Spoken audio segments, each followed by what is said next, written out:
13 August Bangladesh সহ বিশ্বের 21টি দেশের শিক্ষার্থীদের নিয়ে রাশিয়ার মুরমানস্ক সমুদ্র বন্দর থেকে উত্তর মেরু অভিযানে যাত্রা শুরু করে পারমাণবিক বরফ ভাঙার জাহাজ 50 লেইট পোবেদি।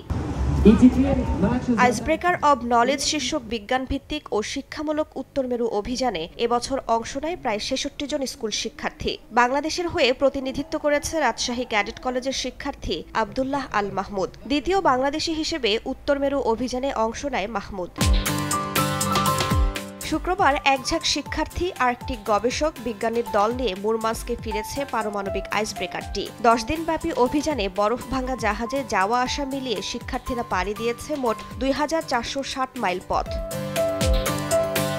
রাশিয়ার রাষ্ট্রীয় পরমাণু শক্তি সংস্থা রোসাটমের সহযোগিতায় পরিচালিত এই রোমাঞ্চকর অভিযানে শিক্ষার্থীরা পরমাণু শক্তির বহুমুখী ব্যবহার সম্পর্কে জানার পাশাপাশি উত্তর মেরু অঞ্চলের প্রাকৃতিক সৌন্দর্য, জীববৈচিত্র্য সম্পর্কে জ্ঞান লাভের সুযোগ পেয়ে থাকে।